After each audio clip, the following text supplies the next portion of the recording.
Gosto muito do que estás a ouvir. A propósito, desculpa lá estar a interromper, mas já és cliente Iberdrola? Como não? Então tens de ouvir antes isto. Quem fica na Iberdrola ganha mais. Descontos, vantagens, ofertas e só por aderir ganha 100 euros. Se a poupança e a energia verde também são música para os teus ouvidos, liga 800 500 500. Iberdrola. Mental.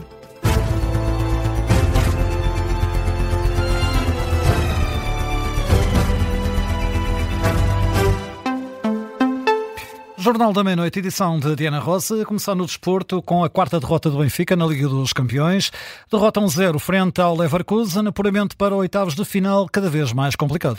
O único gol desta noite foi marcado pelos alemães aos 65 minutos por Patrick Schick. As águias somam então, como dizias, a quarta derrota, distanciam-se ainda mais dessa possibilidade de apuramento para o play-off de acesso aos oitavos. Na reação ao resultado do jogo, José Mourinho, técnico dos encarnados, diz que está desolado. Dói-me o coração porque um miúdo que fez um excelente jogo faz um erro para o gol e depois, obviamente, a partir daquele momento, mesmo que nós tentássemos motivar e tentássemos tranquilizar, a equipa foi até ao fim, mas aí já foi com algumas dificuldades e depois eles meteram-se ainda mais atrás, com 4, 5 gigantes a fecharem a zona central. Nós aí depois não somos uma equipa muito poderosa no jogo aéreo e não conseguimos encontrar tantos espaços para jogar, mas obviamente frustradíssimo com o resultado, mas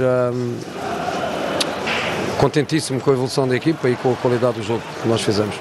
Mourinho considera que o Benfica esteve bem neste jogo, mas falhou na concretização. O Benfica mantém-se com 0 pontos na principal competição europeia. Amanhã, em vez do Porto entrar em campo frente aos neerlandeses do Utrecht, na divisão ao duelo, o técnico Francisco Farioli confessa esperar um adversário complicado neste regresso a casa aos Países Baixos. Em conferência de imprensa, o treinador dos Dragões garante que a equipa vai dar o máximo. Se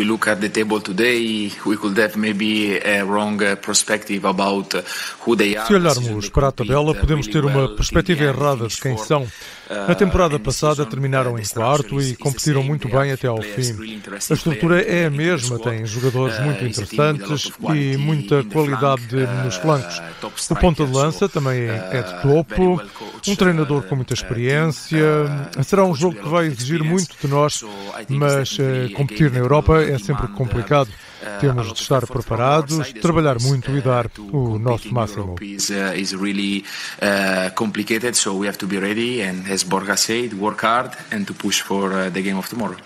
Farioli foi ainda questionado sobre a denúncia do árbitro Fábio Veríssimo, que acusa o Porto de coação e que levou a Federação Portuguesa de Futebol a abrir um processo disciplinar aos Dragões. Concorda com a posição do clube. Acho que o clube foi muito claro. Eu concordo com tudo o que estava no comunicado. Confio totalmente no presidente e nos responsáveis que vão tratar este assunto nos locais certos e com as pessoas certas. E esperamos que tudo fique resolvido pelos melhores interesses do Futebol Clube do Porto. Francesco Farioli na antevisão à partida de amanhã, aqui num registro captado pelo Porto Canal. Duelo entre Porto e Utrecht, jogo da jornada 4 da Liga Europa, marcado para as 5h45 da tarde. Conta, claro, com relato análise aqui em direto na Rádio Observador. Agora, 00:04, mudando de tema, Diana, saúde há mais uma grávida que teve um bebê na ambulância. Tinha estado horas antes no hospital de Portimão.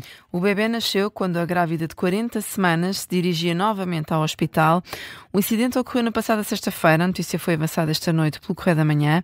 A mulher já tinha sido vista em Portimão, uma vez que as urgências em Faro estavam encerradas, as urgências de obstetrícia, mas a equipa médica de Portimão disse que a assistiu, mandou-a para casa. Horas depois, com contrações, contactou o INEM de Lolé, foi acionada uma ambulância. A mulher acabou por entrar em trabalho de parto no regresso ao hospital. Entretanto, o Presidente da República pede que o Governo esclareça e de uma vez por todas de que forma é que é gerido o SNS. Marcelo Rebelo de Sousa questiona se é o Ministério que gere, como antigamente, ou se esse papel cabe à Direção Executiva ou até a ambos. Em declarações esta tarde no encontroncamento, o chefe de Estado reconheceu que o SNS tem um problema estrutural e recorre para isso a uma metáfora. A meu ver, é para onde se deve começar. Quer dizer, não se deve começar um edifício pelo telhado. Deve-se começar pelos fundamentos, pelos alicerces. Porque senão o que acontece é que, se não se começa nos alicerces, depois tudo começa a não jogar. É como um puzzle em que nenhuma peça joga certa. O Presidente da República a insistir que a resolução do problema de sistema no setor passa pela definição da orientação política da abordagem da saúde e nada mais disso, sem comentar diretamente o futuro da Ministra da Saúde. Falamos agora de presidenciais. Catarina Martins acusa o Governo de tapar os problemas do Orçamento de Estado para 2026 com a lei da nacionalidade. A candidata a Belém defende que um presidente tem a obrigação de lançar os debates do país. Catarina Martins critica os temas que dominam a agenda política do Governo. Nós temos tido debates que não resolvem nenhum dos problemas que as pessoas sentem. Nós ouvimos uma lei da nacionalidade, por exemplo, em que há um ministro que diz que Portugal fica mais Portugal. Isto não significa nada. É uma lei que diz que quem está em Portugal, quem trabalha em Portugal, não tem lugar em Portugal. E nós não podemos ter uma sociedade que integra se dizemos às pessoas que elas estão sempre excluídas. Isso não tem nenhum sentido. Mas, para além disso, este debate não só está a ser mal resolvido, é cruel, não é o caminho que precisamos, como o Governo aproveitou para fazer essa lei no mesmo dia em que aprovava o Orçamento do Estado, para quê? Para que não se visse que no Orçamento do Estado falta tudo o que as pessoas precisam. As críticas de Catarina Martins, esta noite entrevistada na CNN Portugal. Jorge Pinto admite desistir da corrida a Belém caso isso seja necessário para garantir a presença de um candidato de esquerda na segunda volta das eleições. Uma hipótese aventada pelo candidato presidencial apoiado pelo LIVRE, mas para que esse cenário se verifique, Jorge Pinto impõe aqui algumas condições. A acontecer isso é com condições. A primeira condição é que essa congregação de forças seja efetivamente numa candidatura de esquerda.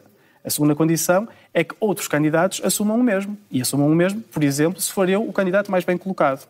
Eu não quero soar arrogante, mas vejamos o que aconteceu ontem em Nova Iorque. Um candidato que há meses tinha 1% nas sondagens ganhou com mais de 50% a eleição da Câmara de Nova Iorque. Portanto, eu venho para esta eleição com muita vontade. Eu arrisco-me a dizer que sou se calhar o candidato com mais energia e mais vontade de ganhar esta eleição. Eu venho mesmo com vontade porque eu sei que posso ser um Presidente da República à altura do momento histórico que nós estamos a viver. A expectativa de Jorge Pinto aqui numa entrevista à RTP criticou ainda António José Seguro por não se assumir como um homem de esquerda na corrida a Belém. Diz que esse é um dos pontos que o distingue do candidato apoiado pelo PS. Eu nunca vou ter vergonha de dizer que sou de esquerda. Acho, aliás, estranho que um antigo secretário-geral do principal e maior partido de esquerda da nossa democracia tenha vergonha de o dizer. O senhor acha que estas noções de esquerda e direita ainda funcionam nos dias de hoje? Eu acho que elas são essenciais. Acho que, na verdade, são cada vez mais essenciais por uma razão muito simples. É que a República precisa do confronto de ideias. Jorge Pinto, candidato presidencial apoiado pelo LIVRE, considera que representa a esquerda moderada na corrida a Belém. Ainda na política, Pedro Duarte garante que a escolha de Jorge Sobrado para o Pelour da Cultura na Câmara Municipal do Porto não teve como critério a maioria eleitoral.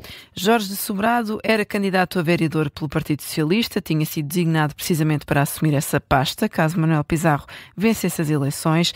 Acabou por se juntar ao autarca do PSD, que venceu, Pedro Duarte, como vereador independente. Agora, o presidente da Câmara diz que foi fácil a escolha de Jorge Sobrado. De facto, esse não foi o meu critério.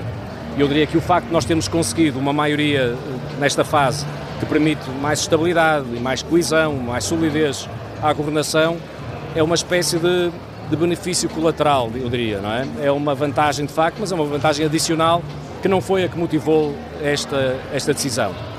Aliás, eu disse logo na noite das eleições e disse depois que estava absolutamente disponível e preparado para governar sem maioria absoluta. Portanto, não haveria qualquer problema quanto a isso. Pedro Duarte, aos jornalistas à margem da cerimónia de posse esta noite na cidade invicta. Também Jorge Sobrado falou aos jornalistas, explica que o convite para integrar a lista de Pedro Duarte partiu do próprio social-democrata, promete manter a essência dos programas, quer do PS, quer do PSD. É para esse trabalho que me disponibilizei, pondo em diálogo o programa que desenvolvi na campanha eleitoral com outros programas, nomeadamente o programa Vencedor, mas com outras ideias da cidade. Nenhum programa está fechado, está sempre em aberto, porque uma cidade é sempre um território em aberto. Jorge Sobrado, o recém-eleito vereador da Cultura da Câmara do Porto, aqui aos jornalistas. Agora, 12:09. E para já outros títulos e notícias que vão marcando a atualidade a esta hora. Os Estados Unidos podem reduzir o tráfego aéreo em 10% até sexta-feira em 40 importantes aeroportos, se não houver acordo para acabar com o shutdown governamental. É uma notícia avançada pela Reuters. O secretário dos Transportes norte-americano, Sean Duffy, alerta para a falta de pagamento dos salários e de controladores de tráfego aéreo. Dezenas de milhares de voos têm estado atrasados ou foram cancelados. A segurança da aviação pode estar em risco. Subiu para 11 o número de mortes na sequência da queda de um avião de carga, também nos Estados Unidos, um acidente que ocorreu ontem à noite no estado do Kentucky. A atualização foi feita pelo presidente da Câmara de Louisville na rede social X, que adianta que o número de vítimas mortais pode estar prestes a aumentar. Craig Greenberg acrescenta que há ainda vários desaparecidos na sequência de um acidente, um avião da UPS, que ontem caiu logo depois da descolagem. A investigação sobre o acidente está a cargo do Conselho Nacional de Segurança dos Transportes norte-americanos. Donald Trump diz que Putin lhe pediu para resolver a guerra na Ucrânia. O presidente dos Estados Unidos afirmou que esse pedido foi feito durante uma conversa recente, mais propriamente há 2 semanas, por telefone. Putin diz que há 10 anos que tenta resolver esta guerra, mas não consegue. Sugere por isso que devem ser os Estados Unidos a fazê-lo. É o que adianta a agência Ukrinform. As forças de defesa israelita afirmam ter matado um combatente do Hamas, alegam que era responsável por manter 6 israelitas em cativeiro em Gaza, na sequência dos ataques de 7 de outubro de 2022. Os 6 reféns foram libertados. Numa publicação na rede social X, Israel diz que o ataque foi realizado em resposta às violações do acordo de cessar-fogo por parte do Hamas. O ataque terá acontecido no dia 29 de outubro. Ponto final no Jornal da Meia-Noite com Diana Rosa, de volta amanhã, exatamente durante já a noite e durante também o TREC Futebol Clube de Porto. Então até amanhã. Cá estaremos. Até amanhã. Até amanhã.